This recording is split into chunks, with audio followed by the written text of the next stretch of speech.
torture us and bomb us and burn our districts to the ground. But do you see that? Fire is catching. And if we burn, you burn with us.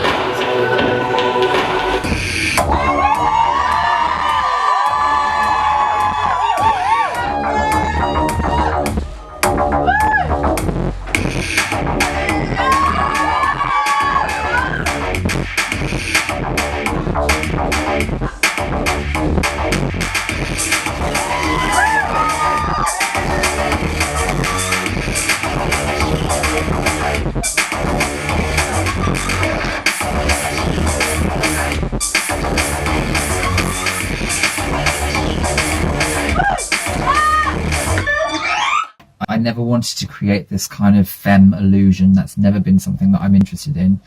And knowing that now drag is seen as coming under an umbrella of all different types of character creation, I would describe my drag as kind of horror, creepily influenced, alien, interspecies sort of thing. Was demon-like, however, with a fun and silly and campy twist. Perspiration.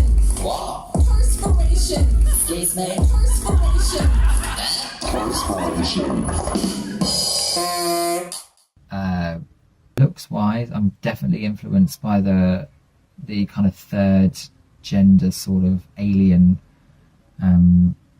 approach to things. So people like Salvia, who is amazing. Who's created this amazing kind of walking work of art, looks-wise. And I guess performance-wise, I've seen Christine perform a few times, like a couple of years ago, and was so like blown away. And yeah, I guess that I wanted to create a show like Christine has. I'm not as comfortable as getting down and dirty as Christine is, but I love watching it. I've always kind of been in theatre as well, so I also guess my personality on stage, the campy, fun silliness, is influenced by doing lots of musical theatre as a teenager.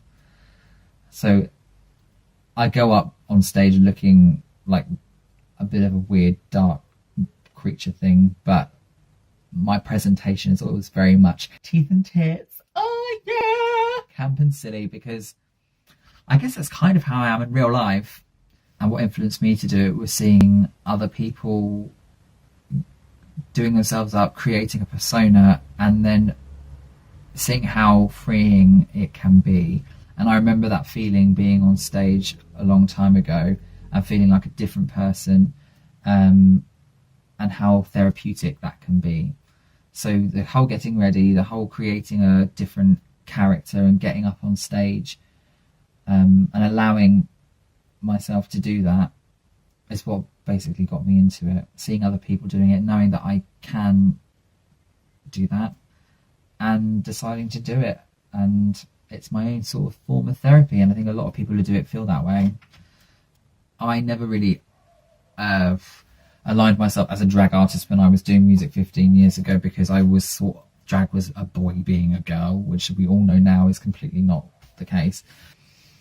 And what got me into doing the type of drag I do now is secret at home. I would dress up in bin bags and put my mum's shoes on and buy tights that were neon coloured, dress myself up. I guess now, looking back at it, it was a sort of drag.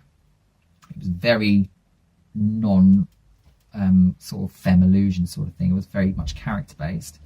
And I rejected how I was supposed to look and dress. I rejected heteronormativity completely.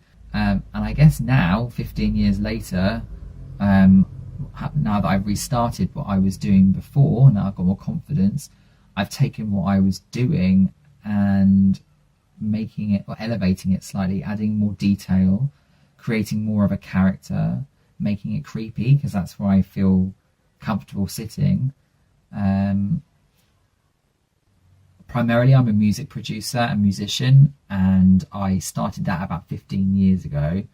And back then I musically was heavily influenced by the women of third wave feminist movement, the Riot Girl movement, and garage punk. So people like Kathleen Hanna from Bikini Kill, to Karen O from the AES, Chicks on Speed, Lesbians on Ecstasy, L7, all of those sorts of amazing bands. And that very much influenced how I approached music then. I was doing a sort of like DIY, angry, teenage, queer kid approach to music. So yeah, that's me.